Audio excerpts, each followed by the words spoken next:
بسم اللہ الرحمن الرحیم۔ السلام علیکم۔ پروگرام علم و حکمت میں خوش آمدید۔ میں ہوں محمد حسن الیاس۔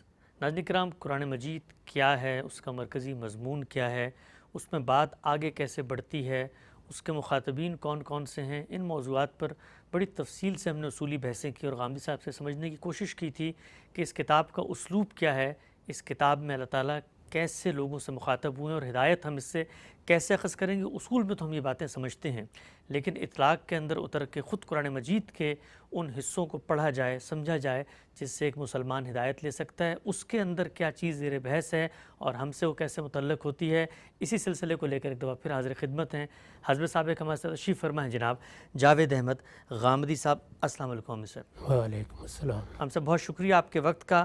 قرآن مجید کس نوعیت کی کتاب ہے؟ قرآن پر غور و فکر کے اصول کیا ہیں جو اہل علم علماء کو پیش نظر رکھنے چاہیے؟ اس کی زبان کی بحثیں، اس کے کلام کی بحثیں، اس کے اسلوب کی بحثیں، یہ تو تفصیل سے ہم آپ سے کرتے چلے آئے۔ آپ کی کتاب میزان میں بڑا تفصیلی مقدمہ بھی ہے، اس میں بھی چیزیں زیر بحث آتی ہیں، لیکن میری خواہش یہ ہے کہ خود قرآن مجید کے بعض حصوں کو ہم آپ سے جانیں، جس طرح ہم نے گزشتہ نشستوں میں بھی سمجھا کہ آیت کا سیاق کیا ہے، بات کیا ہو رہی ہے، کیسے معلوم ہوگا لفظ کا معنی کیا ہے، ان چیزوں کو سامنے رکھتے ہوئے قرآن مجید سے ہم ہدایت حاصل کریں۔ آغاز کرتے ہیں۔ سورہ فاتحہ میرے سامنے موجود ہے۔ سورہ فاتحہ کا آپ نے ایک ابتدائی تعارف بھی لکھا ہے، وہ تعارف پڑھ کے میں سوالات پہ آ جاتا ہوں۔ آپ لکھتے ہیں اپنے مضمون کے لحاظ سے یہ سورہ پروردگار عالم کے حضور میں اس سیدھی راہ کے لیے ہدایت کی دعا ہے جو زمانہ بعثت نبوی میں ہر سلیم الفطرت انسان کی تمنا تھی۔ یہود و نصارہ نے اپنے انحرافات اور ضلالتوں سے دین کا چہرہ جس پوری طرح بگاڑ دیا تھا، اس کے بعد اس راہ کی ہدایت گویا ہر دل کی صدا تھی، جسے اللہ تعالیٰ نے اس سورہ کے بے مثل اور لافانی الفاظ میں اپنے پیغمبر کی زبان پر جاری فرمایا ہے۔ تورات و انجیل کے بعد آسوئے افلاک سے ایک نئی ہدایت کی دعا، یہی اس کا مرکزی مضمون ہے۔ چنانچہ قرآن کے اس پہلے باب کی مدنیات کے ساتھ اس کا تعلق تو جیسے کہ باب کے تعارف میں بیان ہوا اجمال و تفصیل ہی کا ہے، لیکن اپنے مضمون کی رعایت سے نہایت موضوع دباچہ قرآن بھی ہے۔ اس لحاظ سے دیکھیے تو صاف واضح ہوتا ہے کہ قرآن کی پہلی سورہ ہے جو ام القریٰ مکہ میں رسول اللہ صلی اللہ علیہ وسلم کی بعثت کے بعد آپ پر نازل ہوئی۔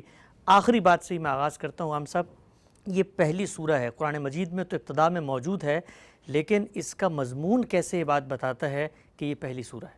پورے قرآن مجید کو آپ پڑھ جائیے، قرآن مجید میں ہر جگہ آپ کو مخاطبین کے لحاظ سے کلام ملے گا۔ یعنی اگر سورہ بقرہ کو آپ شروع کریں گے، آپ سورہ آل عمران کو شروع کریں گے، چھوٹی صورتیں پڑھیں گے تو مخاطبین ہیں وہ یا تو رسالت مآب صلی اللہ علیہ وسلم کی قوم کے لوگ ہیں، یعنی قریش، بنی اسماعیل، مشرکین عرب، یا پھر بعض مدنیات میں آ کر براہ راست یہود مخاطب ہو گئے ہیں، نصارہ مخاطب ہو گئے ہیں۔ اسی طرح وہ لوگ جو رسالت مآب صلی اللہ علیہ وسلم کی دعوت کے نتیجے میں آپ پر ایمان لائے ہیں، ان کو جگہ جگہ خطاب کیا گیا ہے۔ یہ جتنے مقامات ہیں یہ پہلے مقامات نہیں ہو سکتے، اس لیے کہ سب سے پہلے جو وحی آپ کو کی جائے گی اس کے مخاطب یا تو آپ ہوں گے، یعنی آپ کو کوئی بات کہی جائے گی، یا کوئی ایسی عالمگیر صداقتیں ہوں گی کہ جن کو آپ کی زبان پر جاری کیا جائے۔ یہ بات کہ اب آپ اللہ کے پیغمبر کی حیثیت سے مبعوث ہو گئے ہیں، آپ کو جانا ہے اور آپ کو اپنی قوم کو دعوت دینی ہے، تو دعوت کے لحاظ سے اب مخاطبین کے ساتھ بات کرنی ہے، اس کے لیے تو یہ ضروری ہے کہ اس کا مضمون ایسا ہو کہ جس سے یہ بالکل واضح ہو جائے کہ یہ ابتدائی نوعیت کی بات چیت ہے جو کی جا رہی ہے۔ تو قرآن مجید کے تمام صورتوں کا اگر آپ مطالعہ کریں تو وہ سب یہ بتا رہی ہیں کہ اس وقت مخاطبین کون ہیں، ان مخاطبین کو اس وقت کس پہلو سے بات بتائی جا رہی ہے، ان کا کیا رد عمل سامنے آ گیا ہے، ان کے رویے کیا ہیں۔ آپ اگر دیکھیں تو سورہ ملک مثال کے طور پر بڑی ابتدائی صورتوں میں سے ہے، لیکن سورہ کو تدبر کے ساتھ پڑھیے تو اس کے مضمون سے واضح ہو جاتا ہے کہ سورہ میں پہلے سے کچھ لوگ اپنا رد عمل ظاہر کر رہے ہیں، یعنی بات ہو چکی ہے، پہلی بات نہیں ہے جو ان سے کی جا رہی ہے۔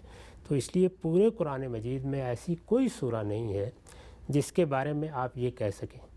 ہر سورہ، چھوٹی سے چھوٹی سورہ بھی یہ بتا دیتی ہے، اپنے مضمون سے بتا دیتی ہے، مدعا سے بتا دیتی ہے، مخاطبین سے بتا دیتی ہے، اسلوب سے بتا دیتی ہے کہ یہ مثال کے طور پر پہلے مرحلے کی سورہ ہے لیکن پہلی سورہ نہیں ہے، یہ دوسرے مرحلے کی سورہ ہے لیکن پہلی سورہ نہیں ہے۔ یہ سورہ فاتحہ واحد سورہ ہے جس کو رکھا بھی اللہ تعالیٰ نے قرآن کی ابتدا میں ہے اور جس میں مضمون بھی وہی ہے کہ جو قرآن جیسی کتاب کے نزول کے لیے ابتدا میں آنا چاہیے، یعنی خود مضمون بھی یہی بتا رہا ہے، اس لیے کہ ہمارے طریقے پر قرآن کو سمجھیے یا کسی اور کے طریقے پر۔ یہ بات سب نے محسوس کی ہے کہ یہ اصل میں نزول قرآن کی دعا ہے۔ اچھا، اس لیے کہ اس میں اللہ تعالیٰ نے یہ فرمایا ہے کہ اہدنا الصراط المستقیم کی دعا کرو، پروردگار ہمیں سیدھی راہ کی ہدایت بخش۔ یہ دعا ہی سب سے پہلے انسان کی زبان پر طاری ہونی چاہیے، یعنی آخر اس کے جواب میں صراط مستقیم بتائی جائے گی۔ قرآن مجید نے اپنے بارے میں جگہ جگہ اس بات کو واضح کیا ہے کہ یہ اللہ کی دکھائی ہوئی صراط مستقیم ہے، سیدھی راہ ہے، اسی راہ پر چل کر تم دنیا میں بھی کامیاب ہوگے اور آخرت میں بھی کامیاب ہوگے۔ تو اب جب اس کے لیے دعا کی جائے گی اور قرآن اس کے لیے جواب دعا کی حیثیت رکھتا ہے، تو یہ مضمون بھی بتا رہا ہے کہ اس کو سب سے پہلے ہی آنا چاہیے، دعا کی جائے گی۔ پھر یہ کہ یہ دعا ہے کیا، اگر آپ اس کے مضمون پر غور کریں تو یہ دعا آپ کو زمانے کے لحاظ سے رسالت میں آپ صلی اللہ علیہ وسلم کی بعثت سے پہلے جو صورتحال ہے اس میں لے جا کر کھڑا کر دیتی ہے۔ یعنی اس سے پہلے کیا چیز لوگوں کے لیے ہدایت کا ذریعہ بنی؟ ہم بار بار توجہ دلا چکے ہیں کہ ایک تو وہ الہام فطرت ہے، اللہ تعالیٰ نے ہماری فطرت میں بعض حقائق الہام کر دیے ہیں، ان کو ہم سمجھ سکتے ہیں، ان کو ہم متعین بھی کر سکتے ہیں، لیکن اللہ تعالیٰ کی بڑی عنایت ہے کہ اس نے اپنی کتاب میں خود متعین طور پر بتا دیا ہے کہ وہ کیا حقائق ہیں۔ یعنی ہمیں ہمارے خالق کا شعور دیا گیا ہے۔ یہ تو نہیں ہے کہ ہم اپنے اس الہامی کی بنیاد پر خالق کا بالکل صحیح تصور قائم کر لیتے ہیں، لیکن اپنے مخلوق ہونے کے شدید احساس سے عقلی طور پر بھی اور اپنے وجدانی احساس میں بھی یہاں پہنچ جاتے ہیں کہ ہمارا کوئی خالق ہونا چاہیے۔ یہ طلب، یہ خواہش اور اس طلب کے پورا ہونے پر ایک خاص درجے کا اطمینان، آخری درجے کا اطمینان، وہ ہمارے اندر رکھ دیا گیا ہے۔ اسی طرح ہمارا اخلاقی وجود ہے، ہم جیسے ہی شعور کی عمر کو پہنچنا شروع ہوتے ہیں، بچوں کا بھی اگر آپ مطالعہ کریں تو جس طرح ان کی عقل بیدار ہو جاتی ہے، جس طریقے سے ان کی حص جمالیات نمایاں ہونا شروع ہو جاتی ہے، بالکل اسی طرح ان کا حادثہ اخلاقی کام کرنا شروع کر دیتا ہے۔ بچے کی آنکھیں جس طرح دیکھنا شروع کر دیتی ہیں، اس کا حادثہ اخلاقی اسی طرح اخلاقی اقدار کو محسوس کرنا شروع کر دیتا ہے۔ تو یہ ساری چیزیں ہمارے اندر ودیت کی گئی ہیں، یہ ہمارے لیے پہلی ہدایت ہے، لیکن اللہ تعالیٰ نے اس پہلی ہدایت ہی پر اکتفا نہیں کیا، بلکہ اس کے بعد پہلے انسانی کو پیغمبری کے منصب پر فائز کر کے نبوت کا سلسلہ جاری کر دیا، تاکہ انسان کو اس ہدایت پر متنبع بھی کیا جائے، اس ہدایت کے لیے اسے موزوں الفاظ بھی دیے جائیں، وہ اس ہدایت کو جب سمجھ لے تو اس کے تقاضوں کو پورا کرنے کے لیے آمادگی بھی پیدا کی جائے، اور پھر یہ ہدایت جس تعین، تحدید اور تفصیل کا تقاضا کرتی ہے وہ بھی فراہم کر دی جائے۔ تو انبیاء علیہم السلام نے یہ خدمت انجام دی، پے در پے اللہ تعالیٰ کے پیغمبر آتے رہے۔ اس میں یہ عرض کر چکا ہوں کئی بار کہ پھر وہ مرحلہ آیا جب اللہ تعالیٰ نے فیصلہ کر لیا کہ اب نبوت کو ایک خاندان میں خاص کر دیا جائے، اور وہ خاندان ابراہیم علیہ السلام کا خاندان تھا۔ کم و بیش اب سے 4000 سال یا اس سے کچھ پہلے اللہ تعالیٰ نے یہ فیصلہ فرمایا، پھر ایک تدریج کے ساتھ حکمت کو پیش نظر رکھ کر اللہ تعالیٰ نے اپنے اس فیصلے کو نافذ کیا، اور بتدریج ساری قوموں کی طرف رسول بھیجنے کا سلسلہ بند ہوتا چلا گیا، اور بنی اسماعیل اور بنی اسرائیلی میں اب رسالت باقی رہ گئی، رسالت نبوت دونوں انہی میں باقی رہ گئی۔ یہ جو سلسلہ ہے اس نے گویا ذریت ابراہیم کو یا حضرت ابراہیم کی اولاد کو دنیا کی ہدایت کے منصب پر کھڑا کر دیا۔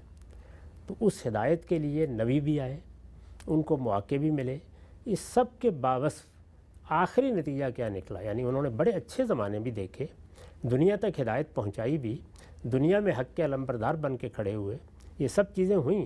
اس کے نتیجے میں ان کو سلیمان و داؤد کی بادشاہی ملی، ان پر تورات نازل ہوئی، زبور نازل ہوئی، لیکن رسالت میں آپ صلی اللہ علیہ وسلم سے 500-600 سال پہلے جو واقعات ہونا شروع ہوئے تو معلوم ہوا کہ یہود نے اپنی سرکشی کی وجہ سے دین میں بڑی سختیاں پیدا کر دی ہے، اور دین کا کچھ حصہ ضائع کر دیا ہے، جیسے کہ نماز، جیسے کہ روزہ، جس طرح کے اور بہت سی چیزیں ہیں، ان کو انہوں نے اس صورت پر باقی نہیں رہنے دیا، بہت سی بدعات داخل کر دیں، ان کی صورت میں تبدیلیاں کر دیں، اور بہت سے فقہی نوعیت کے معاملات کے نتیجے میں ایسی سختی پیدا کر دی جس کو خود قرآن اپنی اصطلاح میں اسر و اغلال کہتا ہے۔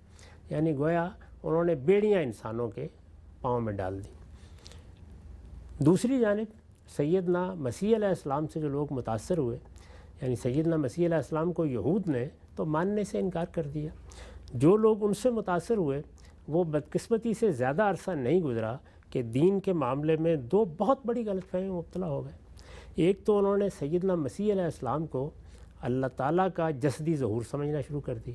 مختلف تعبیریں ہیں لیکن سب کا حاصل یہی ہے کہ مسیح علیہ السلام کے ذریعے سے اللہ تعالیٰ نے ظہور فرمایا ہے۔ اب یہ بات جب آپ کہیں گے تو اس کا مطلب یہ ہے کہ آپ ایک مخلوق کو اللہ کی خدائی میں شریک قرار دے رہے ہیں اور اس طرح اللہ کے مقابل میں لا کھڑا کر رہے ہیں۔ یہ سب سے بڑا جرم تھا جو انسانی تاریخ میں ایک ایسی قوم نے یا ایک ایسے جماعت نے کیا جس کا پیغمبر توحید کا سب سے بڑا علمبردار تھا اور جو اس خانوادے سے متاثر ہوئی تھی جو توحید کی علامت ہے دنیا میں، یعنی خانوادہ خلیل۔ تو یہ بڑا حادثہ ہو چکا تھا اور یہ رسالت آپ صلی اللہ علیہ وسلم سے 500-550 سال پہلے ہو چکا تھا۔ یہی صورتحال انہوں نے شریعت کے بارے میں پیدا کر دی۔ اللہ کی شریعت ہی وہ چیز ہے کہ جو انسان کو تزکیے کے اس مقام تک پہنچانے میں مددگار ہوتی ہے جس کی بنیاد پر اسے آخرت میں جنت کے لیے منتخب کیا جانا ہے۔ اس کو بھی انہوں نے بالکل مسخ کر کے رکھ دیا اور شریعت کے بہت سے حصے کو اپنے سے غیر متعلق قرار دے دیا۔ چند اخلاقی احکام کے سوا کوئی چیز باقی نہیں رہی، یہاں تک کہ عبادات، تطہیر بدن کی چیزیں، تطہیر خورونوش کی چیزیں، یہ ساری کی ساری بیمانی ہو گئیں۔ تطہیر اخلاق کے معاملے میں بھی جو تحدیدات قائم کی گئی ہیں اللہ کی شریعت میں اور جو انسان کی مددگار ثابت ہوتی ہیں وہ سب ختم کر دیں۔ تو یہ دونوں چیزیں ایسی واضح تھیں کہ ان کے ہوتے ہوئے اگر کوئی آدمی ہدایت پانا چاہے تو جن کو ہدایت کے منصب پر فائز کیا گیا وہ یہ سب کچھ کر بیٹھے تھے۔ یعنی وہ اگر یہود کی طرف رجوع کرے تو اسر و اغلال، فقہی مشغافیاں، دین کے بنیادی حقائق سے روگردانی، اس کے اندر جو اصل چیزیں ہیں ان سے سرکشی، تو وہاں اس سے واسطہ پڑتا تھا۔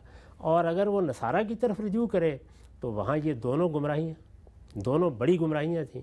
تو یہ صورتحال ہے جس کے اندر بندہ چاہتا ہے کہ وہ دعا کرے، اور یہ خود دعا کے الفاظ میں یہ بات، یہ پوری تاریخ واضح کر دی ہے۔ یعنی دعا جو ہے وہ اہدنا الصراط المستقیم پر ختم نہیں ہوئی، اس کے آگے دعا یہ کہتی ہے کہ صراط الذین انعمت علیہم غیر المغضوب علیہم ولا الضالین، یعنی پروردگار سیدھی راہ دکھا ان لوگوں کی راہ جن پر تیرا انعام ہوا۔ اب ظاہر ہے کہ یہ لفظ بولتے ہی یہ واضح ہو جاتا ہے کہ وہ لوگ جو پیغمبر بنائے گئے، جنہوں نے ان پیغمبروں کی تصدیق کی، جو ان کے راستے پر چلے، جنہوں نے دین کی گواہی دی، جنہوں نے صالحیت کی زندگی بسر کی، تو وہی لوگ ہیں کہ جن پر انعام ہوا ہے۔ تو گویا ایک پوری تاریخ پیچھے ہے جس کی بنیاد پر بندہ یہ دعا کر رہا ہے۔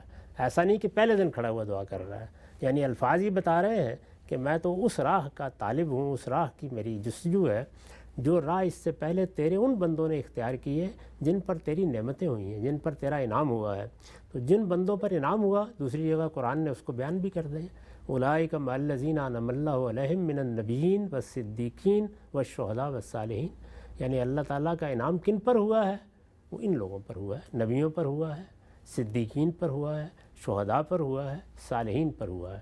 تو یہ ساری تاریخ سامنے ہے، یہ جملہ ہی بتا رہا ہے کہ تاریخ کے اس پس منظر میں دعا کی جا رہی ہے۔ اور پھر اس کے بعد ایک منفی جملہ ہے، اور وہ جملہ یہ ہے کہ ان لوگوں کی راہ نہیں جن پر تیرا غضب ہوا۔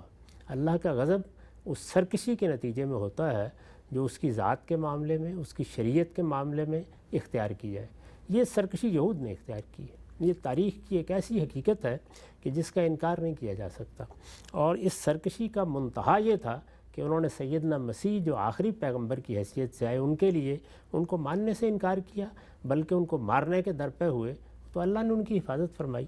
تو ادھر یہ صورتحال تھی۔ دوسری جانب نصارہ ہیں، انہوں نے ضلالت اور گمراہی اختیار کی، یعنی یہ عربی زبان کا لفظ ضلالت ہے گمراہی کے معنی میں۔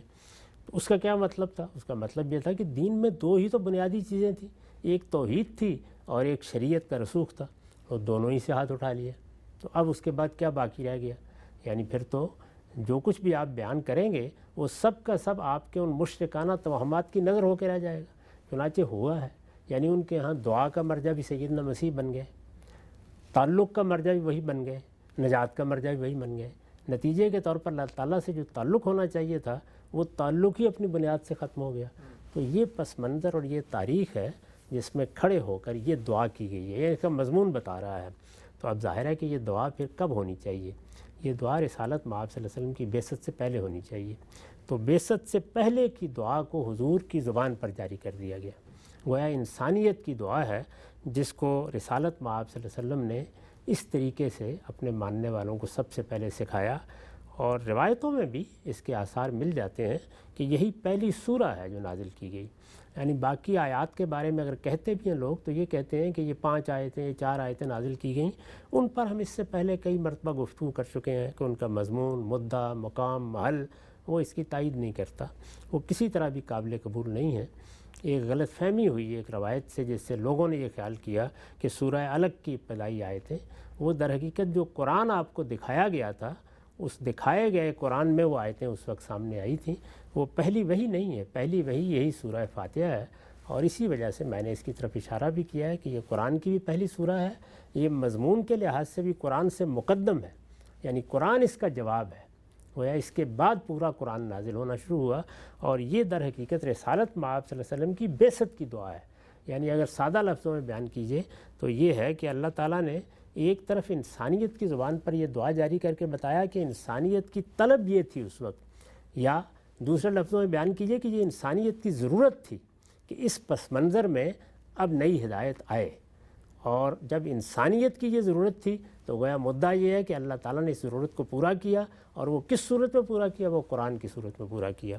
یہی بالکل چیز ہے جس کو پھر اشارے کے طور پر رسالت مآب صلی اللہ علیہ وسلم نے جب نماز میں اس سورہ کو رکھا ہے تو بتا دیا کہ ہم نماز میں یہ سورہ پڑھتے ہیں، دعا کرتے ہیں، اس کے فوراً بعد قرآن کا ایک حصہ ملایا جاتا ہے، گویا جو ترتیب قرآن میں ہے وہی ترتیب وہاں بھی ملحوظ رکھی جاتی ہے۔ تو یہ وہ سب قرائن و دلائل ہیں جن کی وجہ سے میں نے یہ بات کہی ہے۔ ٹھیک ہے، ہم سے بڑی ہی وضاحت سے یہ بات سامنے آئی پہلی مرتبہ، جس خوبی سے آپ نے اس کو بیان کیا کہ کیا وجہ ہے کہ سورہ فاتحہ کا خود مضمون جو ہے وہ اس بات کی دلالت کرتا ہے، اور اس لحاظ سے جو کچھ آپ نے باتیں بتائیں ایک پریفرنس دباچہ بن جاتا ہے، تعارف بھی بن جاتا ہے کہ آگے کیا ہونے والا ہے کتاب میں۔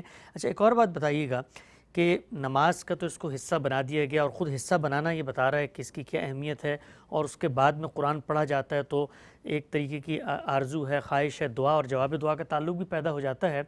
تو یہ الہامی کتاب میں ایک ٹرینڈ سامنے آتا ہے کہ اس سے پہلے بھی مثلا لوگ نماز پہلے بھی پڑھتے ہوں گے، کتاب بھی پہلے نازل ہوتی ہوگی، اللہ تعالیٰ کی نازل بھی ہوئی کتابیں، تو کیا ان کے اندر بھی ہمیں کوئی مماثلت نظر آتی ہے کسی سورہ کی، جس کو ہم کہیں کہ پہلے لوگ جو ہیں وہ سورہ فاتحہ یا پہلے لوگوں کی دعا یا نماز کا پہلا حصہ جو دعا کی صورت میں ہے وہ کوئی اس طرح کی چیز ہو سکتی ہے؟ اس کے بارے میں بہت تعین کے ساتھ تو کہنا بات مشکل ہے، لیکن یہ کہ جو کچھ ہمارے پاس روایات ان کی موجود ہیں ان کی روشنی میں انجیل میں بھی وہ دعا ہے، اچھا، اور تورات میں بھی ہے کہ جو نماز کی دعا صاف معلوم ہوتا ہے وہ نمازوں میں اس کو کرتے بھی ہیں۔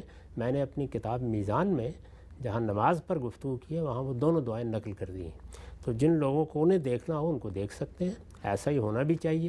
یہ دعا بعثت محمدی کی دعا ہے، یعنی رسالت مآب صلی اللہ علیہ وسلم سے پہلے انسانیت کو کیا دعا کرنی چاہیے، وہ دعائیں اس وقت کی دعائیں ہیں جب اللہ تعالیٰ کے ہاں سے پیغمبروں کا سلسلہ جاری تھا، اور وہ قومیں تھیں کہ جو پے در پے پیغمبروں سے ہدایت وصول کر رہی تھیں، تو وہاں ظاہر ہے کہ لب و لہجہ بھی اور ہے، بات بھی اور ہے، لیکن صاف معلوم ہوتا ہے کہ اس میں بھی یہی چیز ہے جو طلب کی گئی ہے۔ اور اللہ تعالیٰ سے جو سب سے بڑی دعا ہونی چاہیے وہ ہونی بھی یہی چاہیے کہ پروردگار ہمیں ہدایت بخشے۔ یہ صحیح ہے کہ دنیا میں ہمیں آخر روٹی بھی کھانی ہے، پانی بھی پینا ہے، اپنی جبلتوں کی تسکین بھی کرنی ہے۔ ہمارے ہاں انسان کی حیثیت سے بہت سی چیزوں کی طلب رکھی گئی ہے، ہم بعض اوقات اس طلبی کی نظر بھی ہو کے رہ جاتے ہیں، لیکن اس میں کیا شبہ ہے کہ سب سے بڑی ضرورت یہی ہے۔ مجھے یاد پڑتا ہے کہ ایک مرتبہ استاذ امام نے ہم طالب علموں سے پوچھا کہ سب سے بڑی دعا کون سی ہے، تو کسی کی توجہ نہیں ہوئی، لیکن پھر انہوں نے بہت خوبی کے ساتھ یہ بتایا کہ سب سے بڑی دعا وہی ہے کہ جو تم روز اپنی نماز میں کرتے ہو، اس لیے کہ وہ ہدایت کی دعا ہے، اہدنا الصراط المستقیم۔ اس سے بڑی دعا کوئی نہیں ہو سکتی۔ اور پھر یہ دعا صرف دعا ہی نہیں ہے، یعنی اہدنا الصراط المستقیم سے شروع نہیں ہوتی، بلکہ اس میں یہ بتایا گیا ہے کہ دعا کا ادب کیا ہے، دعا کیسے کرنی چاہیے، کس طرح اپنے رب کے سامنے اپنے آپ کو ڈالنا چاہیے۔ اگر آپ اس سورہ کا تجزیہ کریں تو اس میں بندہ پہلے ان چیزوں سے اپنا تعلق متعین کرتا ہے جو اسے خدا کے ساتھ متعلق کرتی ہیں، یعنی اللہ تعالیٰ کی ربوبیت کا ذکر کرتا ہے، اللہ تعالیٰ کی رحمت کا ذکر کرتا ہے، اس کی بے پایہ رحمت، اس کی رحمت کا دوام، ان چیزوں کا اقرار کرتا ہے۔ پھر وہ یہ کہتا ہے کہ پروردگار میں مانتا ہوں، میرا ضمیر اس بات کی گواہی دیتا ہے کہ ایک دن وہ شہادت قائم ہونی ہے جس کے بعد مجھے تیرے سامنے جواب دہ ہونا ہے. اس روز جزا میں کسی اور کا کوئی اختیار نہیں ہوگا, تو ہی تنہا اس کا مالک ہے. یہ کہنے کے بعد وہ اپنا یہ زاویہ نظر بھی بیان کرتا ہے کہ میں کسی اور کا بندہ نہیں ہوں, میں تیرا بندہ ہوں, تیری عبادت کرتا ہوں اور تیرے ہی سامنے جھکتا ہوں اور تجھی سے مدد چاہتا ہوں. تو اس طرح گویا اپنے عقیدے کا اظہار, خدا سے اپنے تعلق کا اظہار, اللہ کی حمد و ثنا, یہ چیز ہے کہ جس کو دعا کی تمہید بننا چاہیے. ہمارے ہاں لوگ بہت پوچھتے ہیں نا کہ یہ دعا کرنی چاہیے, کیا کسی کے وسیلے سے دعا کرنی چاہیے, کیا اس سے پہلے کوئی فلاں چیز پڑھنی چاہیے. تو اس سورہ کے ذریعے سے ہمیں تعلیم دی گئی ہے کہ اللہ تعالیٰ کی صفات کا واسطہ دینا چاہیے, اللہ تعالیٰ کے ساتھ اپنے تعلق کے اظہار سے دعا کی ابتدا کرنی چاہیے, اللہ کی حمد و ثنا سے دعا کی ابتدا کرنی چاہیے. جو اللہ کا بتایا ہوا طریقہ ہے وہ اس سورہ فاتحہ کے ذریعے سے روز ہمیں سکھایا جاتا ہے, اس کی یاد دہانی ہوتی ہے. یعنی 5 نمازوں میں ہم اس سورہ کو دہراتے ہیں. تعجب ہوتا ہے اس کے بعد لوگ پوچھتے ہیں کیسے دعا کی جائے, درا حال ہے کہ اللہ تعالیٰ نے تو اس اہتمام کے ساتھ یہ بتایا ہے کہ ایسے دعا کی جائے, اور پھر وہ دعا کرنے کے ساتھ آگے یہ بھی بتایا ہے کہ دعا شعور کے ساتھ ہونی چاہیے. یعنی تم دیکھو کیا مانگ رہے ہو. تو یہاں جو بندہ دعا کر رہا ہے وہ پوری مذہب کی تاریخ پر نگاہ رکھ کے ہدایت کو طلب کر رہا ہے اور ٹھیک وقت پر مانگ رہا ہے. یعنی یوں نہیں ہے کہ دنیا میں اس وقت پیغمبر موجود ہے, ان کی ہدایت موجود ہے, وہ اس کے باوجود کہتا ہے کہ مجھے تو آپ ہی ہدایت دیں. نہیں, اگر وہاں موجود ہوتی تو اس کی طرف رجوع کرتا, نہیں ہے تو اس نے اپنے رب کے سامنے ہاتھ پھیلا دیے ہیں. اور اب وہ یہ کہہ رہا ہے کہ پروردگار کرم فرما, دنیا میں کہاں جاؤں. یعنی تیرے منتخب بندے جن کو تو نے میری ہدایت کے لیے مبعوث کیا تھا اور قوموں کی حیثیت سے کھڑا کیا تھا اور اتنی نعمتیں ان پر کی تھی, وہ تو یہ کارنامے انجام دے چکے. تو میرا ضمیر اس کو تو ماننے کے لیے تیار نہیں ہے, میری عقل اس کو قبول کرنے کے لیے تیار نہیں ہے. اب تو ہی میری ہدایت کا اہتمام کر سکتا ہے. تو پھر وہ یہ دعا کرتا ہے. سبحان اللہ صاحب, بہت ہی اہم نقطہ آپ نے بیان کیا. اچھا, اسی بات سے ایک اور چیز ذہن میں آئی کہ ابتدا ہی میں اللہ تعالیٰ نے یہ جو دعا اور جواب دعا کا ایک پورا تعلق کر کے قرآن کا آغاز کیا ہے, کیسے یہ پیغام بھی نکلتا ہے کہ اللہ تعالیٰ یہ چاہتے ہیں کہ اگر کوئی ان کی دین کی طرف آتا ہے, آپ نے ہلکا سا اشارہ کیا کہ وہ شعوری طور پہ آئے, یعنی اس کے اپنے اندر طلب, تڑپ, شعور, عقل, خرد افروزی اور وہ تمام عقلی مقدمات پیدا ہوں کہ جس کے بعد مذہب کی اس کو ضرورت محسوس ہو, اور پھر وہ پیغمبر کی بارگاہ میں جائے, پھر اس کے بعد آیات پہ غور کرے, تب وہ آگے جو کچھ بھی قرآن موجود ہے وہ قرآن اس کو سمجھ میں بھی آئے گا. ہم یہ دیکھتے ہیں, ہمیں عام طور پہ قرآن مجید کے بارے میں ایک بالکل مانا جانے والا تصور ہے کہ جی قرآن ثواب کی کتاب ہے, پڑھ لیں, لیکن یہ تو یہ بات بتا رہی ہے کہ ایک دعا ہے, ایک طلب ہے, ایک تقاضا ہے, اور وہ جواب تقاضا ہے, جواب طلب ہے, جواب دعا ہے. تو یہ تو پورا کا پورا شعوری سفر ہے جو قرآن کی ابتدا ہی میں اللہ تعالیٰ انسان نے پیدا کرنا چاہتے ہیں. اس میں کیا شک ہے, یہ شعوری سفر اگر آپ نہیں کرتے تو پھر آپ کو کسی پس منظر کی وجہ سے ہدایت مل جائے, وہ اللہ کی عنایت ہے. اس لیے کہ اللہ تعالیٰ نے کہ بتا دیا ہے کہ والذین جاہدوا فینا لنہدینہم سبلنا.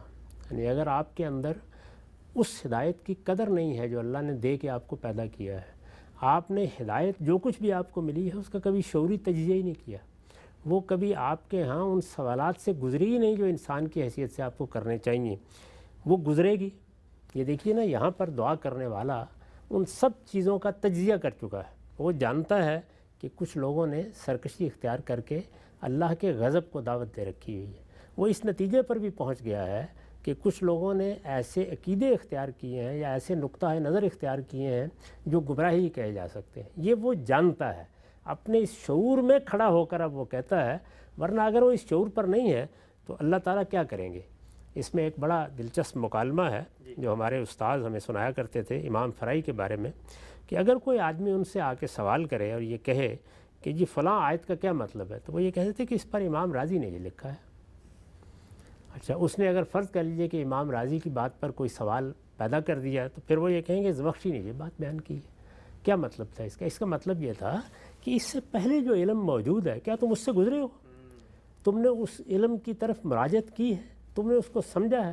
یعنی ایک عام آدمی آپ کے پاس آیا ہے تو وہ تو یہ حق رکھتا ہے کہ وہ جو بات پوچھ رہا ہے آپ اسے بتا دیں. یہ میں نے جو مکالمہ آپ کو بتایا یہ عام لوگوں کے ساتھ نہیں ہے, یہ بڑے لوگوں کے ساتھ ہے. ان کے زمانے کے جو جلیل القدر علماء تھے ان کے بارے میں ہے کہ وہ یہ سوال کرنا شروع کر دیتے تھے. تو جس وقت ایک انسان اللہ تعالیٰ سے ہدایت کی دعا کرتا ہے تو اللہ تعالیٰ کی طرف سے بھی یہ سوال ہوتا ہے کہ جو ہدایت تمہارے گرد و پیش میں بکھری ہوئی ہے تم نے اس کا تجزیہ کیا ہے, یعنی تمہیں پتہ ہے کہ وہ ہدایت ہے یا نہیں ہے. اگر یہ اس مرحلے سے تم نے شعوری طور پر اپنے آپ کو گزارا ہی نہیں تو مجھ سے کیا مانگنے آئے ہو؟ یعنی میں تو اسی وقت دوں گا جب کہ وہ وہاں نہیں پایا جائے گا۔ تو یہاں پر یہ سبق دیا گیا ہے، چنانچہ اسی کا نتیجہ ہے۔ لوگ عام طور پہ سوال کرتے ہیں اور انہیں بڑا تعجب ہوتا ہے کہ دنیا میں کروڑوں کی آبادی ہے، لیکن ان میں سے اپنا مذہب تبدیل کر کے ہدایت پر آنے والے لوگ کی تعداد انگلیوں میں گنی جاتی ہے۔ وجہ کیا ہے؟ اس عمل سے گزرتے کوئی نہیں۔ آج لوگ فیصلہ کر لیں کہ ان میں سے ہر شخص شعور کی عمر کو پہنچنے کے بعد اپنے مذہبی تصورات کو اسی طرح سے سوالات کا ہدف بنائے گا اور اس مرحلے سے شعوری طور پر گزرے گا، اور یہ گزرنا چاہیے۔ یہ ممکن ہی نہیں ہے کہ وہ ہدایت نہ پا سکے، اچھا، ممکن ہی نہیں ہے۔ یعنی یہ ہو کیسے سکتا ہے کہ وہ پروردگار جس نے یہ وعدہ کر رکھا ہوا ہے کہ میری طرف بندہ آئے گا تو میں ہدایت دوں گا، وہ آتا ہی نہیں۔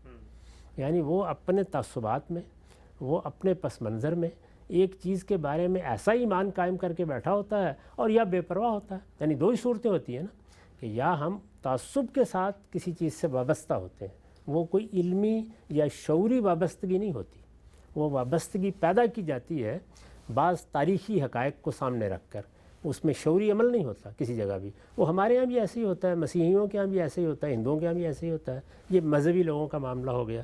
اور یا یہ ہے کہ ایک بہت بڑی تعداد غفلت میں پڑی ہوئی ہے، اس کو اس سے دلچسپی نہیں کہ ہدایت کیا چیز ہے، ورنہ یہ بالکل طے شدہ اصول ہے کہ بندہ کچھ نہ کرے، صرف ہدایت کا سچا طالب بن جائے۔ اور ہدایت کا سچا طالب بننے کے لیے تینوں مراحل سے گزرنا ہوگا۔ جیسے میں بارہ بیان کرتا ہوں کہ آپ کو قرآن کا صحیح مطلب سمجھنا ہے تو تینوں مراحل سے گزرنا ہوگا، لفظ سے بھی، جملے سے بھی، سیاق و سباق سے بھی۔ تو یہاں بھی آپ کو تینوں مراحل سے گزرنا ہے۔ فطرت کو ٹٹول کر دیکھنا ہے وہاں کیا مل رہا ہے، جو پہلے سے آپ کے گرد و پیش میں موجود ہے اس کو دیکھنا ہے کہ وہاں کیا پہلے سے گرد و پیش۔ یہ خیال نہ کیجئے کہ ایک آدمی کو اس موقع پر دنیا جہان کے مذاہب پڑھنے کے لیے جانا ہے، جو اس کے پاس ہے بس اس کے بعد سفر شروع ہو جائے گا۔ پھر اللہ تعالیٰ سے دعا کرے کہ پروردگار تو مجھے سیدھی راہ دکھا۔ یہ ہو نہیں سکتا کہ اس کے سامنے سیدھی راہ کھل نہ جائے، اور یہی وجہ ہے کہ لوگ چونکہ یہ مراحل طے نہیں کرتے تو اس لیے جہاں پیدا ہوتے ہیں وہیں مر جاتے ہیں۔ ٹھیک ہے، ہم سے بہت ہی اہم نقطہ آپ نے بھی بیان کیا۔ آگے بڑھاتے ہیں سلسلے کو۔ نام ہے سورہ فاتحہ۔ یہ نام قرآن مجید میں ہم قرآن کو کھولتے ہیں، لکھا ہوا ہوتا ہے۔ یہ نام بھی کیا اللہ کی طرف سے آیا ہے؟ نام کا مطلب کیا ہے؟ نام پہلے سے شامل تھا، بعد میں شامل ہوا؟ نام کی کیا تاریخ ہے؟ نام تو تمام صورتوں کے زیادہ تر دو چار کو چھوڑ کر وہ صحابہ نے رکھے ہیں، اور اس سورہ کے اگر آپ کبھی تفسیر کی کتابیں اٹھائیں تو آپ کو کوئی 10 نام مل جائیں۔ اچھا، یعنی بہت سے نام ہیں، بہت سے نام صحابہ نے دیے، بہت سے تابعین نے دیے، لیکن جو نام سب سے زیادہ مقبول ہوا وہی الفاتحہ۔ اس میں بھی دیکھیے فاتحہ کا مطلب یہ ہے یعنی وہ جس سے شروع ہو رہی ہے بات، جو فتح باب کر رہی ہے، جس کے ذریعے سے ہم اس کتاب کا دروازہ کھول کے اس میں داخل ہو رہے ہیں۔ تو اس طریقے سے نام چونکہ بالکل مناسبت رکھتا تھا موقع سے تو زیادہ مقبول ہوا، لیکن یہ سب نام صحابہ کے، نبی صلی اللہ علیہ وسلم نے کوئی نام دے دیا، صحابہ نے دے دیے۔ اللہ تعالیٰ کے رکھے ہوئے نام وہ ہیں جو سورہ کے شروع میں سورہ کا حصہ بن کے آتے ہیں۔ جیسے آگے ہم سورہ بقرہ کو جب پڑھیں گے تو اس میں پہلے نام آئے گا الف لام میم، یہ حروف مقطعات صورتوں کے نام ہیں، تو یہ اللہ تعالیٰ کے رکھے ہوئے نام ہیں۔ باقی یہ جو نام فاتحہ ہے، بقرہ ہے، آل عمران ہے، یہ صحابہ کے دیے ہوئے نام ہیں۔ یعنی اس میں کسی ایک لفظ کو بنیاد بنا کر ایک علامت مقرر کی، بلکہ اس کی تاریخ بھی معلوم ہوتی ہے کہ صحابہ کے مابین شروع میں تو نام نہیں دیے گئے تھے، لیکن اگر کسی سورہ کا ذکر کرنا ہوتا تھا تو اس طرح کا جملہ بولتے تھے کہ میں وہ سورہ پڑھ رہا ہوں یا پڑھ کے آیا ہوں جس میں فلاں چیز کا ذکر ہے، یعنی اللہ سے ذکر فی ہے قضا و قضا، تو اس طرح کا کوئی جملہ وہ بولتے تھے بعض اوقات، تو اس سے وہ ایک نام پڑھنا شروع ہو گیا۔ ورنہ آپ جانتے ہیں کہ بقرہ کا سورہ بقرہ کے مضمون سے کیا تعلق ہے، اسی طرح آل عمران کا سورہ آل عمران کے مضمون سے کیا تعلق ہے، تو یہ کوئی تعلق نہیں ہے۔ اسی طرح آگے دیکھیے المائدہ مثال کے طور پر، المائدہ کا مطلب دسترخوان ہے، تو سورہ تو بالکل ہی اور مضمون کی سورہ ہے، تو کسی ایک لفظ کو، علامت کو نام بنا لیا جاتا ہے۔ یہ نام سب صحابہ کے رکھے ہوئے ہیں زیادہ تر۔ اچھا، مجھے بتائیے گا کہ یہ قرآن مجید میں ہم جب پڑھتے ہیں سورہ فاتحہ کا بھی انشاءاللہ بھی ایک تفصیلی مطالعہ بھی کریں گے کہ لفظ کے بارے میں بھی جو کچھ آپ نے لکھا ہے سمجھیں گے۔ یہ بتائیے گا کہ آیات ہیں، ٹکڑے ہیں، جملے ہیں، تو یہ ہمیں کیسے معلوم ہوتا ہے کہ کیا یہ سارے ایک ساتھ اترے تھے، پورا مضمون ایک ساتھ اترا تھا، ایک ایک کر کے آیت آ رہی تھی؟ کیونکہ اگر آپ ان کو بکھیر دیں تو وہ تو پورا مضمون بن ہی نہیں سکتا، تو عقل یہ کہتی ہے کہ اس کو پورا ایک ساتھ اترنا چاہیے ہے۔ تو یہ کیا خود مضمون بتا دیتا ہے کہ یہ پوری کی پورا سورہ ایک ہی دفعہ میں اتری ہے یا مضمون ہی بتایا تھا کہ نہیں اس کے اندر یہ پارٹس ہیں؟ یہ سوال ہی کیوں پیدا ہوا ہے؟ ظاہر ہے اللہ تعالیٰ نے جب اس قرآن مجید میں صورتوں کی صورت میں ہم سے کلام کیا ہے تو ہر سورہ ہم جانتے ہیں کہ ایک مضمون رکھتی ہے، اس کی ایک ابتدا ہے، ایک انتہا ہے، کہیں تمہید ہے اور اس کے بعد مضمون شروع ہوتا ہے، تو یہ کیسے ہو سکتا ہے کہ وہ ایک وقت میں نہ اتری ہو؟ یعنی اصلاً تو صورتیں پوری کی پوری اتریں گی، ایسا ہی ہوگا۔ کبھی کبھی ایسا ہوا ہے کہ کسی سورہ کے بارے میں کوئی سوالات پیدا ہو گئے ہیں، جس کو اللہ تعالیٰ نے بیان بھی فرمایا کہ اگر کوئی سوال پیدا ہوگا جو کلام ہم نے نازل کیا ہے اس کے بارے میں تو انا علینا بیانہ، تو ہم پر ذمہ داری ہے، یہ اللہ تعالیٰ نے خود ذمہ داری لی ہے کہ میں پھر اس کی تبیین یا وضاحت بھی کروں گا۔ چنانچہ وہ تبیین کی آیات اتر آتی ہیں مختلف وقتوں میں، تو ان کو پھر ظاہر ہے کہ ان کے موقع کے لحاظ سے جب قرآن کو ترتیب دیا گیا ہے تو اللہ تعالیٰ نے وہاں رکھ دیا ہے جہاں ان کے لیے موضوع مقام تھا، وہ بہت آسانی کے ساتھ معلوم ہو جاتا ہے کہ کہاں رکھی گئی ہیں، کیونکہ اس کے بعد کوئی علامتی آیت بھی آتی ہے جو یہ بتا دیتی ہے، یعنی کذالک یبین اللہ یا اس طرح کے مضمون کی کوئی آیت آ جاتی ہے، تو زیادہ تر یہ ہوا ہے۔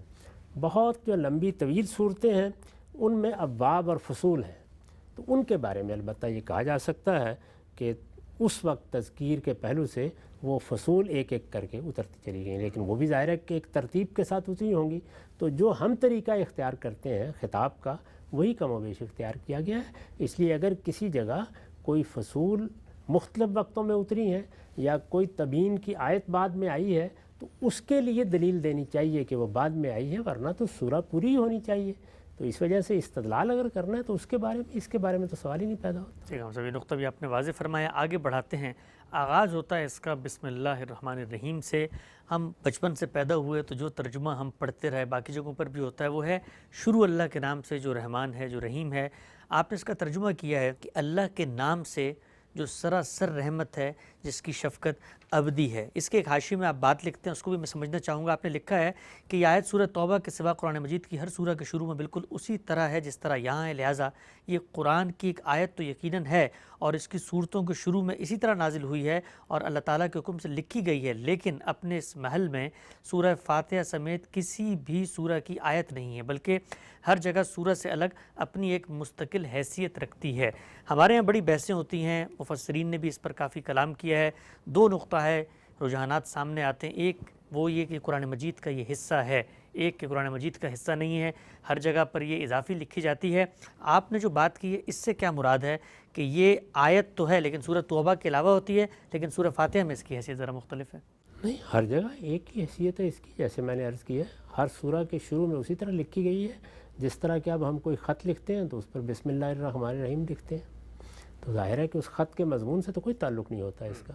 تو اللہ تعالیٰ نے جب قرآن مجید نازل کیا ہے تو اس سے پہلے جو تورات میں پیشین گوئی ہے اس میں یہ الفاظ تھے کہ وہ اپنے نام سے یہ کلام اس کے منہ میں ڈالے گا۔ رسول اللہ کی جو پیشین گوئی ہے اس کتاب استثناء میں، اس میں بھی یہی الفاظ تھے۔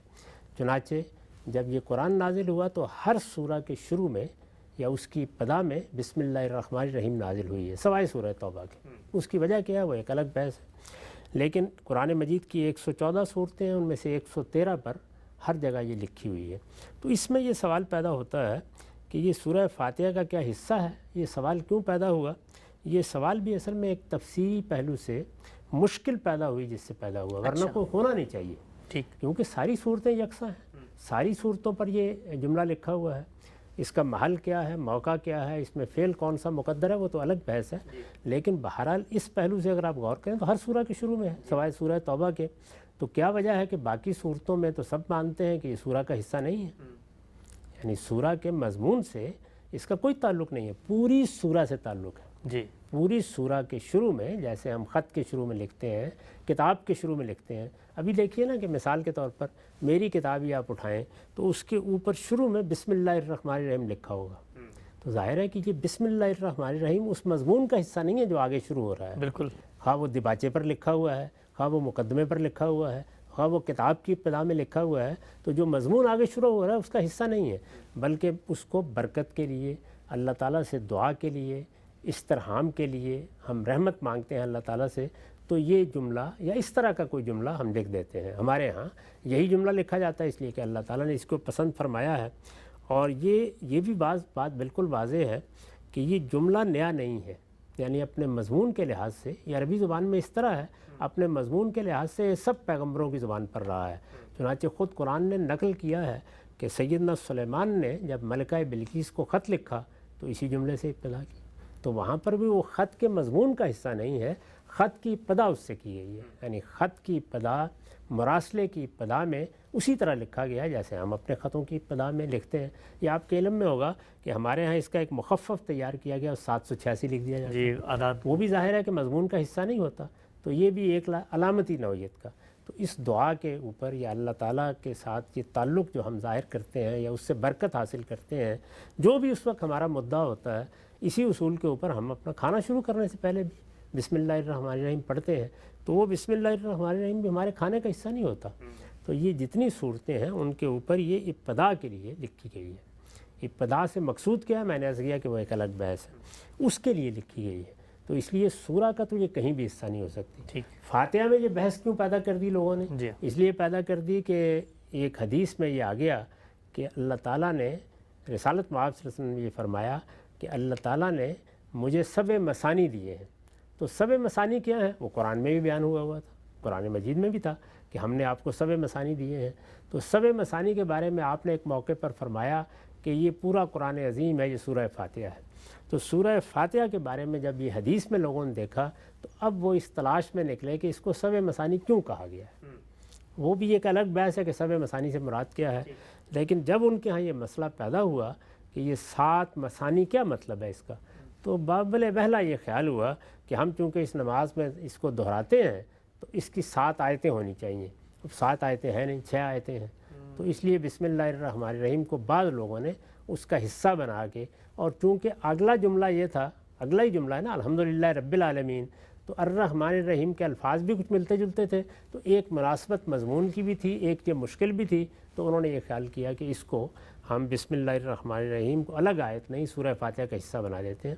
ایسا بالکل نہیں ہے، سورہ فاتحہ کی 6 ہی آیتیں ہیں، یہ اس کے اوپر بھی اسی طرح لکھی گئی ہے جس طرح باقی صورتوں کے اوپر لکھی جاتی ہے۔ ٹھیک ہے، ہم سب آگے بڑھاتے ہیں۔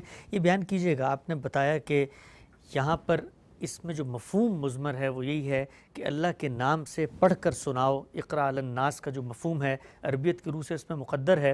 ایک کتاب استثناء کا حوالہ آپ نے اپنی تفسیر میں دیا ہے، اور یہ قرآن مجید اور نبی صلی اللہ علیہ وسلم سے متعلق تورات کی اس پوشن گوئی کا ظہور ہے جس کے بارے میں آپ نے لکھا ہے۔ اس کے الفاظ میں پڑھتا ہوں، میں چاہتا ہوں ذرا اس کی بھی آپ وضاحت کریں۔ آپ نے لکھا ہے کہ استثناء کے حوالے میں کہ میں ان کے لیے انہی کے بھائیوں میں سے تیری مانند ایک نبی برپا کروں گا اور اپنا کلام اس کے منہ میں ڈالوں گا، اور جو کچھ میں اسے حکم دوں گا وہی وہ ان سے کہے گا، اور جو کوئی میری ان باتوں کو جن کو میرا نام لے کر کہے گا نہ سنے تو میں ان کا حساب اس سے لے لوں گا۔ یہ جو حوالہ آپ نے پیش کیا، پہلے تو مجھے بتائیے گا کہ قرآن مجید کو آپ سمجھا رہے ہیں، قرآن مجید کی کسی آیت یا کسی لفظ یا کسی آیت کے مفہوم کا مدعا بیان کر رہے ہیں، یہ بات بھی بظاہر لوگوں کو بڑی اجنبی محسوس ہوتی ہے کہ ہم اللہ کی کتاب کو سمجھانے کے لیے کوئی حوالہ نیچے کوئی توضیحی چیز پیش کریں اور وہ پچھلی کتابوں کی ہو۔ کتاب استثناء کی آپ نے ایک بات یہاں پہ پیش کی، اس کی کیا وجہ ہے، اور یہ بات اور اوپر کی جو پوری مضمون کی رعایت ہے اقرا علی الناس، اس میں کیا مناسبت ہے؟ کسی مصنف کی بات اگر آپ واضح کرنا چاہتے ہیں تو اسی کی دوسری تصنیفات کا سب سے پہلے حوالہ دینا چاہیے۔ بہت اہم بات، یعنی اللہ تعالیٰ کی کتابیں ہو، تورات اللہ کی کتاب، زبور اللہ کی کتاب، اللہ تعالیٰ نے خود جگہ جگہ ان کے حوالے دیے۔ 10 مقامات پر یہ کہا ہے کہ تورات میں ہم نے یہ لکھا ہوا ہے، زبور میں یہ لکھا ہوا ہے، قرآن مجید میں آپ دیکھیے تو اللہ تعالیٰ بھی یہی کرتے ہیں۔ ظاہر ہے کتابیں انہوں نے نازل کی ہیں، تو جہاں وہ اس کا حوالہ دیتے ہیں یا جہاں اس کی مناسبت موجود ہے، سب سے پہلے قرآن کی تفسیر میں انہی کی طرف رجوع کرنا چاہیے۔ یعنی آپ ایک مصنف کی کتاب کا مطالعہ کرتے ہوئے اس کی پہلی کتابوں کو کیسے نظر انداز کر سکتے ہیں؟ اچھا، میرے جیسے کسی مصنف کے چلیے نظر انداز کر دیں کہ اس نے پہلے کوئی غلطی کی ہوگی، پہلے اس کی رائے نہیں ہوگی، یہ تو پروردگار کائنات کی کتابیں ہیں۔ یہ درست ہے کہ وہ ہمیں اپنی اصل صورت میں میسر نہیں ہے۔ اصل صورت سے مراد یعنی جو بھی ان کی اصل زبان تھی جس میں وہ نازل کی گئیں ان کے تراجم ہی ہیں، لیکن بہرحال وہ تراجم ہیں، انہی کتابوں کے تراجم ہیں، تو ان کی طرف کیوں رجوع نہیں کریں گے؟ سب سے پہلے رجوع کرنا چاہیے ان کی۔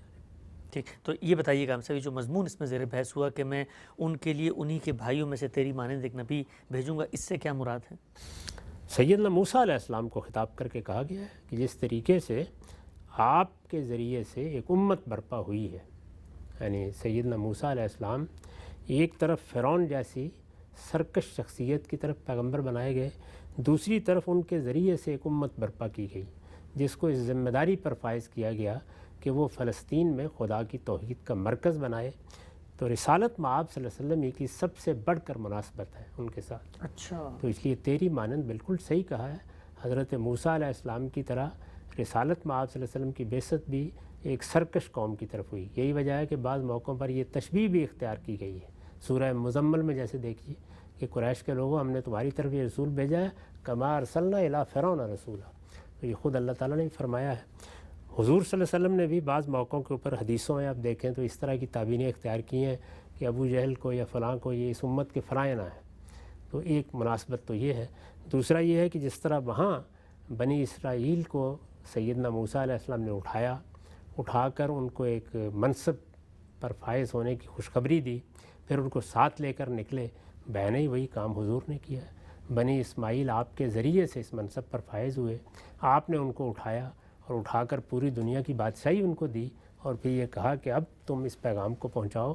اس کو بھی اسی مناسبت سے قرآن نے بیان کیا ہے کہ جس طریقے سے ہم نے قبلے کو واپس کر دیا ہے، پہلے تو بیت المقدس کی طرف تھا، اسی طریقے سے ہم نے کذالک جعلناکم امۃ وسطا لتکونوا شہداء علی الناس.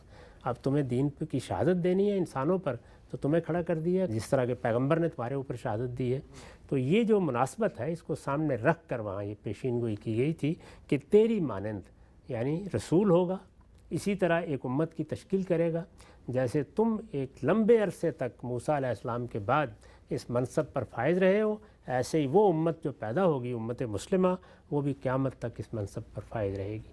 تو یہ بڑی گہری مناسبت ہے جس کو سامنے رکھ کر یہ پیشین گوئی کی گئی. جی ہم سے ہمارا وقت یہاں پہ ختم ہوتا ہے. ناظرین، قرآن مجید کی چند ابتدائی آیات آج زیر بحث آئیں، اور آج کی گفتگو سننے سے ہر آدمی یہ اندازہ کر سکتا ہے کہ اللہ کے اس کتاب میں کتنی معنویت، کتنی گہرائی اور کتنی حکمت پوشیدہ ہے.